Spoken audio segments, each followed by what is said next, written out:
Hi everyone, this is Lauren, your sewing buddy, and today we are putting together the skirt for my historical Halloween costume, the traffic signals. I've drawn up some diagrams with dimensions I'll need for each panel and the order that the panels go in, um, because we do have to take into account baby bump. The way I got these numbers was I put on my petticoat and then measured front, back, and both sides just to make sure everything was going to hang approximately straight by the time I put this thing on. So I'm starting with the yellow because that's going to be the front and the back. Um, just need to measure out to make sure I have the width I need because because it's gathered at the top, I'm doing 10 inches at the top of each panel, which will come out to 60 inches total. And then I want the bottom to be about 3 times that, so 30 inches, which I happen to have 60-inch width for all of these, so that makes it very convenient. Because then I can just fold it in half, call that my ideal width, and go from there. I did forget a couple of dimensions here, so let me get that in really quick here. Okay. So first off, I'm going to mark my center point at 15 inches. That way I can make sure that the panel is actually symmetrical. I could have folded the fabric in half at this point and just gone from there, but I decided not to do that. So I'm making sure I have that length that I need for the front panel. I'm going to mark that height, and then I need to make sure that that is at that center point. So once again, going out to 15 inches.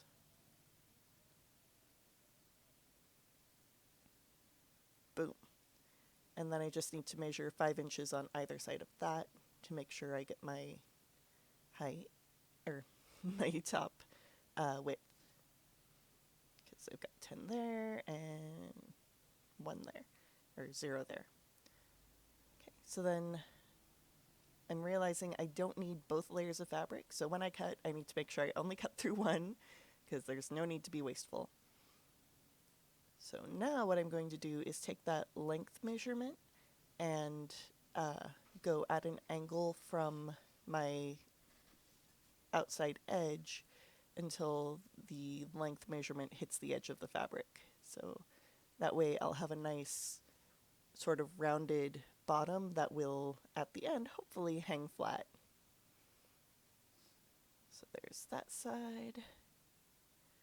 The front and the back are the only actually symmetrical panels because everything else kind of has to adjust along the way. And now drawing in the lines, nice straight-ish across the top there. And to make sure that I'm on the right track for this one, because it is a longer diagonal, I'm going to use my tape measure. I'm not being super precise. I'm never super precise, you know me. But this will be straight enough. Make sure my fabric is smooth-ish and do the same to the other side. Do. Okay. And then all I need to do is round out that bottom edge. This is a mistake I made on my very first skirt ever, was I just cut it straight across. And when you do that, the seams actually come down in points, which can be a very cool look, but it was not the look that I was going for. So I did remember to only cut this one layer. I still haven't dug out my black fabric shears yet, so I'm still using these retired fabric shears that are now craft scissors. I could send these in to have them sharpened for like $12.50 plus whatever shipping, but I've got really good scissors now anyway. So with that done, now I'm going to move on to the back panel, which is slightly longer than the front actually. I happen to have a bit of junk in the trunk, which is odd given baby bump, but I measured it, that's what it is. So now I'm going to figure out my height first because I have a lot of extra yardage here and I don't want to deal with it. So I'm giving myself a couple of extra inches on the height. Just leeway is always good. Um, so once I've got that, I make a little clip in the side of the fabric, and then the most satisfying thing ever, you rip it. Just straight down all the way. It's not the straightest line that you could get, but it is a fairly straight line. Um, you'll get a straighter line with heavier weaves, but with satin, it's what it is. And on the far end, you can see the cabbage tails from, I think that was my Queen of Hearts costume. If you haven't seen that, check out my Instagram. So now I'm just going to clean up these edges and make sure I've got something resembling a nice clean rectangle. Get that little bit of cabbage off of there. And I donate all of my scraps. Like I gave 7 bags away to someone who was just getting into quilting, but I've also given to a local woman who does like stuffed animals and cushions and things for charity. So nothing is wasted. So I'm just going to double check to make sure that I've still got the height that I need, which we are all good. And double check at the narrower end, because again, ripping is not precise. You just have to kind of double check, otherwise I'd have to cut into more yardage, but we're good. So now once again, finding that center point up here at 15 inches from the edge. And yes, I do have an angled edge on the other end here, but it's still got a nice crease from where the fabric was folded. So now measuring 5 inches on either side of that and continue the process as usual from there. And I discovered something helpful this time around, which I can show you in a moment after I get this all marked out. Just need to find both my edges again, and then I'm going to fold between my top point and my side point, and that gives me a nice straightish line, probably straighter than when I drew it actually. So I just cut on that fold, or cut through that fold, you know what I mean. And I've got that nice straight edge. And then do the same to the other side from the top down. You just have to make sure that both of those points are actually on your fold. Cut all the way down there. And then once that's done, I can fold this in half and make sure that my curve is really symmetrical. And part of the key to a good curve is that once you get to the center, it's pretty much straight, which is what I have here. It's not perfectly straight, but you know. And yeah, there's my front and back panels. Fold those up nicely, set them aside, and see what we're moving on to next. And the next thing is red. So this is going to be the front side panel. I'm going to do this front first, then back, because the 2 front side panels are symmetrical, and then well, not symmetrical, but symmetrical to each other, mirror images of each other. And then the side back panels are mirror images. So once again, I happen to have this nice 30-inch wide red, or 60-inch wide red satin. So it's very easy to get my 30 inches for my skirt width. I can do it along the same grain as before. I just have to figure out, once again, where my center point is. And I unfolded the fabric first this time, so I can measure to the crease and then not have to worry about cutting through 2 layers of fabric. So I'm just going to extract the fabric that I need because that makes my life easy. But for that ripping technique, it doesn't work on the vertical grain of the fabric. You can only use it from side to side. But I I do recommend using it whenever you can for side to side if you just need a quick rectangle shape. Um, but yeah, so now that you've got that all laid out, it's just very similar to before until we get to the side lengths. And really, even then, it's the curve that's the most different. But you do want to double check that you know which side is supposed to be which length. Keep in mind that you're probably working on the wrong side of the fabric, so it's going to be a mirror image of what you actually want for the finished project. But same as before, doing the fold and cut system. And this satin is fighting me on this a little bit more than the yellow did. It's kind of refusing to line up those dots, but you know, I got as close as I'm comfortable with. Uh, you can tell this is the long side. There's a lot less straight edge down at the bottom.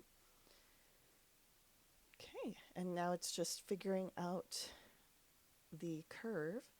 And I did give myself extra inches here, so that's why I had to measure out the right length. And then I'm just going to curve toward the other end. And you can see that it curves up toward that edge. And then you just double check on your other pieces that everything works out. There it is. You know, you just want to make sure that you've got the right edge lined up with the right edge again. So it's actually going to be like that, because those are the two wrong sides of the fabric. And yeah, now let's cut out the green panel, which again is a mirror image of the red. This is not the best fabric to work with. I ordered online the crepe back satin, and it's very slinky. It's a different weight from the other satins that I have here, so I mean, it'll still work for what I need it to do. It's just not ideal. It's also a little bit more vibrant than I wanted, but you know what? It is what it is, and it is for Halloween. So lay this out. I was at least still able to get 60-inch wide. I wanted originally an apple green, but I wound up having to get lime green because they did not have enough of the apple green for me. So I'm not going to trace this out on here because it's just too slinky. Like, I would not trust it to stay put for tracing. It's hard enough to get it to stay put just for cutting.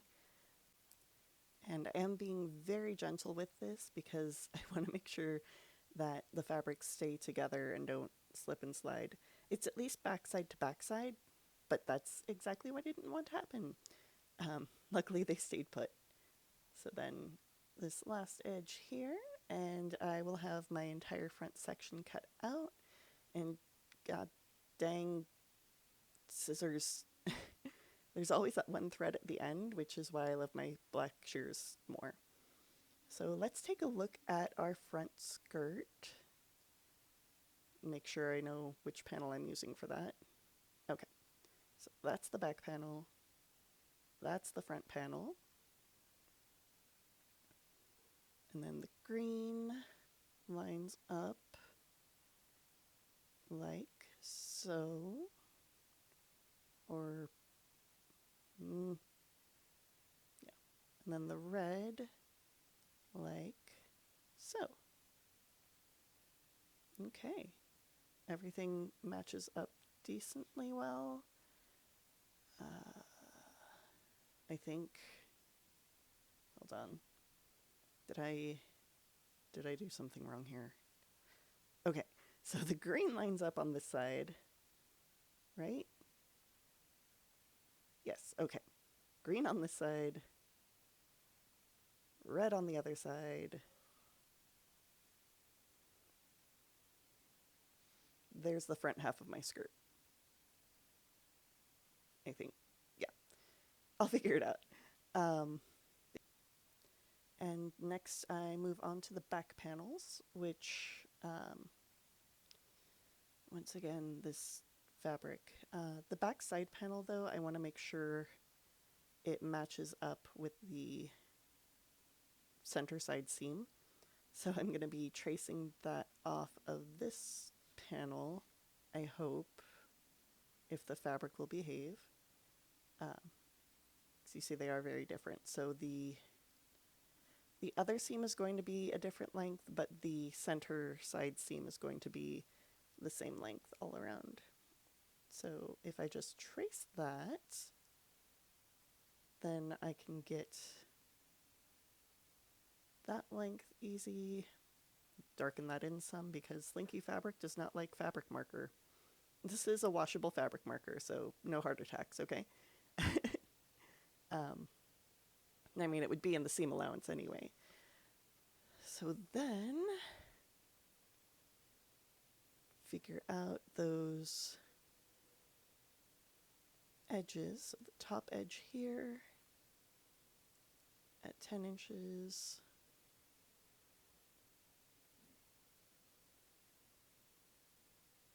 And then the side back seam. Yeah, that's the right one. This is going to match up with our back yellow panel. And double check the length on that. Which I could also have pulled out the yellow back panel and just lined that up here to trace as well. But this, for some reason, seemed easier at the time.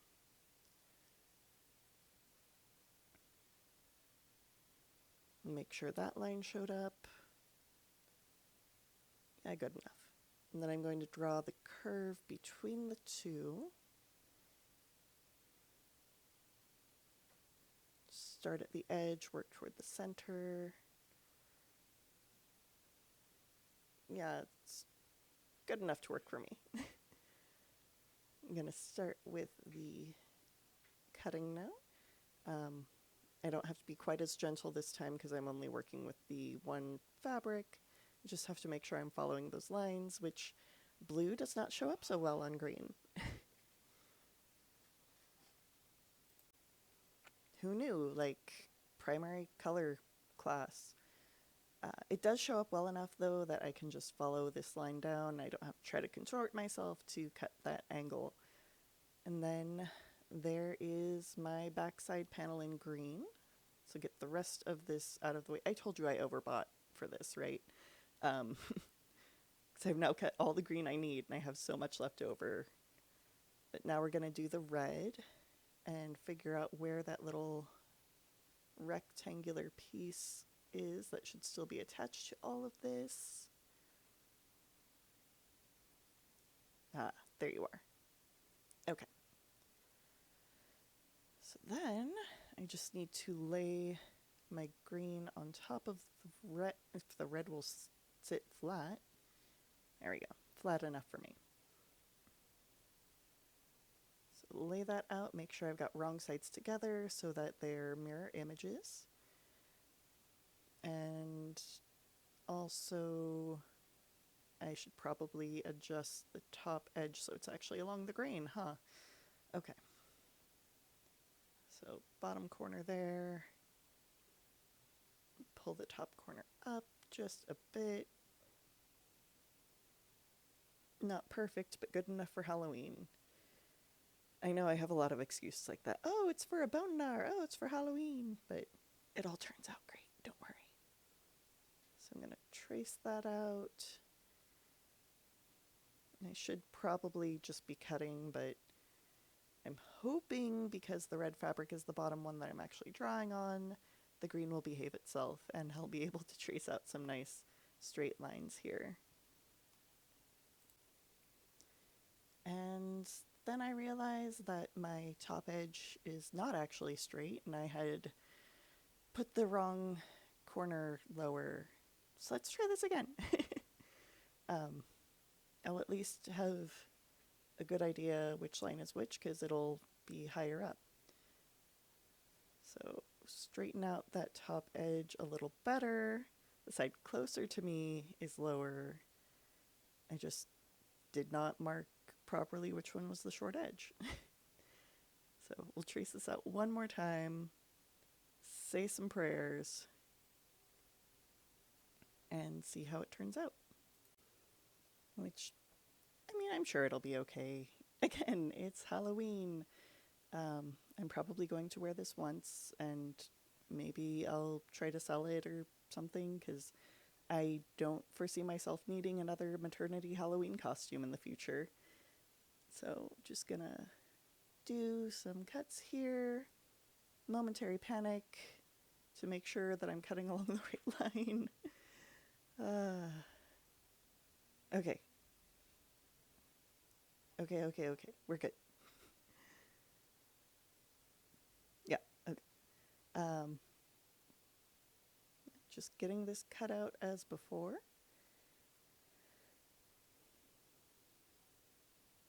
And fortunately, this is the last skirt panel I need to cut. After this, I get to put the skirt together. And it's such a good feeling. And once again, I've got that nice line drawn, so I can just follow that for the final cut. Get that scrap out of here. I mean, that's actual yardage, not scrap, but you know what I mean. And once again to my trusty pincushion. And it's time to start pinning these together for the final, well, for the put together. Just one more double check to make sure I've got the right skirt panel. Okay. So I actually need my other pieces, right? Double checking my notes to make sure I've got the color order right. So these two will be going together, but I'm going to be doing a French seam. So actually I want the wrong sides together. Like so. There we go. Especially with satin fabric, I would not leave an unfinished seam on the inside. I did that once in a skirt. I think I still have that skirt, but it's just a mess inside. I am not pleased. So I'm just getting these pinned together. And the other benefit of it being a French seam is I get to pin wrong sides together to start out with, so it has a little bit more friction. If you haven't sewn with satin before, it's a slippery beast. I know there are wash away or tear away fabrics you can put in between if you do sew right sides together, and that does help a lot, but I wanted to double check because there was about an inch at the bottom where it doesn't line up, and I'm just gonna let that exist because that's who I am. And here we have those two panels sewn together. You got my nice tidy French seam on the inside. This hasn't been steamed or pressed or anything, but it's got that nice ketchup and mustard look. Sponsor me, McDonald's. And here we have the entire skirt now put together. One thing I did not take into account, though, is that I need to put a zipper in here. So I need to figure out which is my back panel, which is this one. Right? No, this one. Okay. So now I'm going to fold this in half, which is easy because it's a symmetrical panel. And then I'm just going to slice it right up the middle because, you know, gotta put a zipper in. So that means I'll have one extra seam in the back. I should have done this before it was all put together, but I was not thinking. That happens sometimes. Just really want to make sure that seam is lined up all the way top to bottom. Otherwise, this is going to be kind of a disaster. So give that a quick slice through before we move on. And then we're ready to attach it to the bodice. And you can see the lining still hasn't been stitched into the sleeves. I mean, it's attached on the outer edge, but not the inner edge.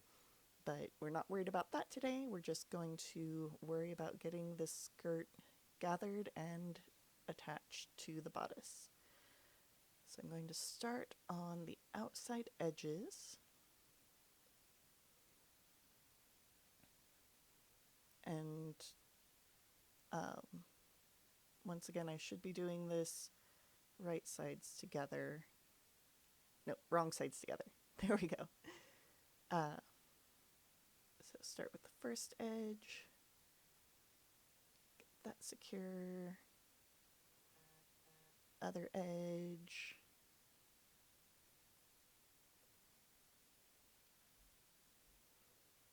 And then essentially what I'm doing from here is just cutting it down into half and half and half so that I make sure the gathers are even. I technically would want more in the front, but because this is a poofy skirt anyway, it's not that huge of a deal. And for a lot of these, I can just line the seam up, the seam on the skirt with the seam on the bodice, but for the ones I can't, I can pull out, or I can match up my next closest pins on those seams, or the pins where I cut that amount of space in half last, and then fold the fabric in half on either side of those by pulling it out, and work from there. I am making sure to concentrate the pleats mostly on the back and the front because that's where I need it the most. You'll see there's an area on the side here that I'm actually going to leave flat, and that's intentional on both sides because I don't need as much poof there. That's not how my body is shaped right now. So I am trying to get these relatively even. I know the front pleats are closer than the back pleats. That's, again, intentional based on need. And also I have the front, or I have the pleats facing away from the center on both sides. That I think gives it more of a slimming look, I think. I don't know. That's just the way that I've always done gathered skirts or pleated skirts is you try to keep both sides a mirror of each other. And here I'm working from the back again, trying to create similar spacing to what I had on the back on the other side, so that we have it mostly symmetrical. And then I just need to get this last little bit of gather over here, and the rest stays flat. So I'm gonna stitch that on and show you what I've got, which right now is a colorful, colorful mess. So here is the bodice and skirt, both attached and covered in fuzz and stray threads and bits of frayed satin, but that's what lint rollers are for. So you can see I did a French seam on the inside. I'm going to keep that seam pointed up when I attach the zipper. I think that gives more of the effects of the dress that you see on the picture from Weldon's. So now I just need to get that zipper put in and we'll be good to go. Okay, so for zipper options, because I do need a longer zipper to get around all of my new curves and whatnot, I did not have one that exactly matches any of the fabrics that I have here. So given the options that I had, I'm going to go with a light green because otherwise it was going to be like the blue or white or pink, and none of those really are what I'm looking for here. So pale green, it's not quite a lime green, but also it's an invisible zipper, so you won't see a whole lot of it anyway. So to get that put in, I need my pins, of course. And then I'm going to be, first thing I need to do is figure out how it needs to lay, because I want that seam of the fabric to be concealed by the zipper. So if I want it to face out like that, then I need to turn it under like this, which means the zipper needs to be attached like so. So the teeth of the zipper are facing away. And then I am leaving some overhang there because that's selvage edge, and I want to be able to trim off that little bit of fluff there because that's unnecessary. So I can trim down the edge of the fabric afterwards. And I just need to determine which way I want to tuck the top end of the zipper so that it's also hidden, because the worst thing in the world is when you get that scratchy zipper top in a handmade garment. Um, because I've already got the facing attached here, it's not quite as easy to conceal, which a smart Lauren probably would have left a little opening there so that I could sew the zipper in, but that wasn't me. But I've got that figured out. I just need one pin to hold that in place. And it's always tricky dealing with this many layers of material because I have 2 layers of the zipper plus at this specific point 4 layers of fabric, so 2 of the cotton and 2 of the linen. But that just means I need a heavy duty pin. And then I'm just going to keep pinning down along the length of the zipper, which is a little bit tedious. This is what it would look like when it's all done, because that's going to be folded over. So you'll still see a little tiny bit of the zipper. I know this isn't the right and proper way to sew in an invisible zipper, but this is the way that works for me. I think normally you're supposed to actually sew the seam closed and then sew the zipper under it and then seam rip the seam that you sewed, but I can never get the zipper to sit straight under that, so this is what works best for me. And you can see I did make sure to put a pin right at that seam so it'll hold in place at the waist. Worst thing I could do is have both seams facing opposite directions at the end. And then once I get to the end, I'm just going to go realize that I pinned that top bit the wrong direction after all. But then I'm going to go sew that on and show you what it looks like. And this is where a zipper foot is very important, because that'll let you get a very close stitch line without actually, any danger of sewing over the zipper teeth themselves. So let's see what that looks like. All right, I've got the zipper put in now. And I just need to close up the bottom half of that hem, but you can see the zipper is functional. As I said, you can still see a little bit of that light green, but that's to be expected. So what I would like to do is French seam the rest of this, because again, satin fraying, you can already see how badly it's fraying. So I'm just going to pin that down, make sure that it's about half of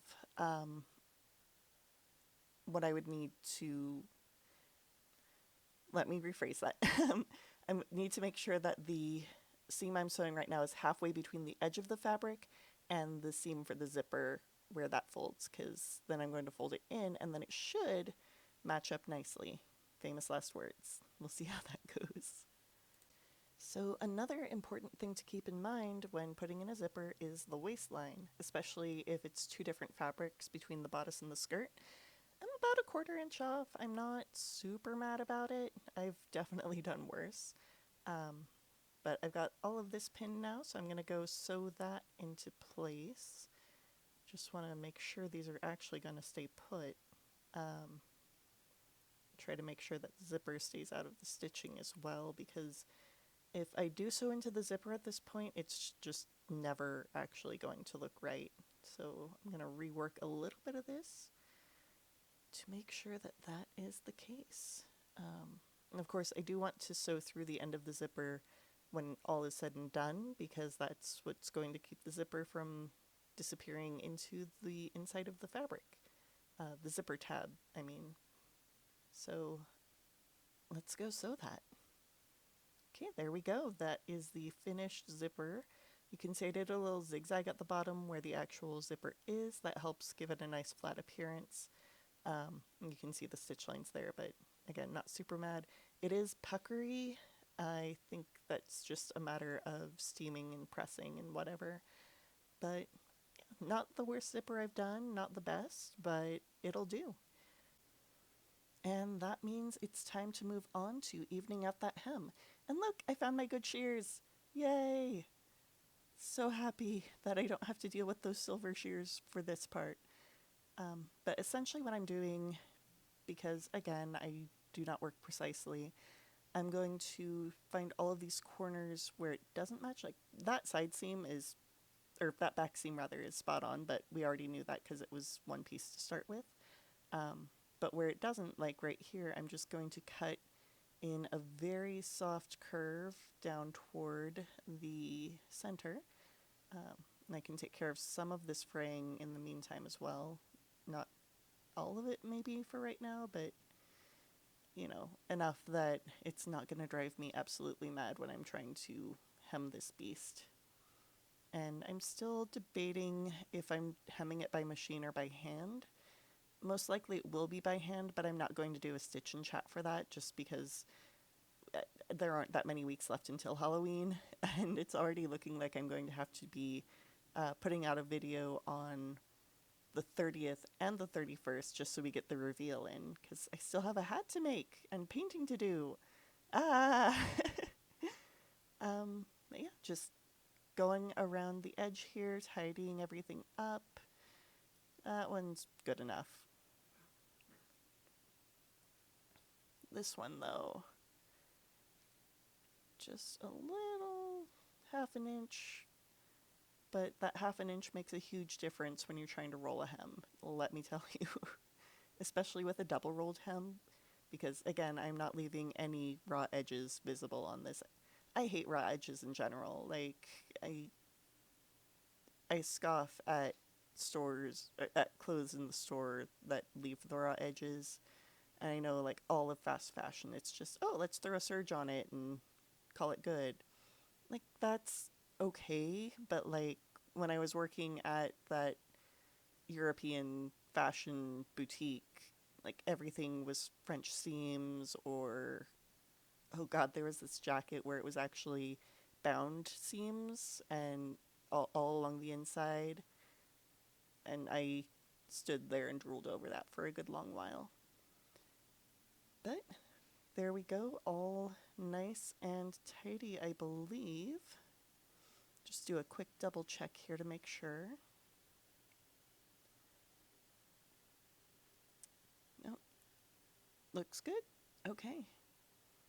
Now time to start pinning, but we don't need to sit here and go through all of that. I think this is actually a good point to call this for now. The next video will be painting the bodice and then putting the hat together. So if you enjoyed it, please, as always, like, subscribe, share, comment. Tell me what you're dressing up as for Halloween, because I haven't had a lot of comments about that yet. And yeah. Oh, I should explain what I'm doing here. I'm just doing one fold over first, and then I'm going to sew that down, and then I'm going to roll it up and then stitch that. That way I have a good clean line to base my second roll on. And also this one I don't have to worry as much about getting the ease of the fabric perfect, because you can see the fabric is slightly more narrow as you go up the fabric. So that does play into trying to create a hem on here, which is why circular hems have always been my bane, but I am determined to get it this time. Like I was saying, do all of those YouTube normal things, go create beautiful stuff, and I will see you again next week.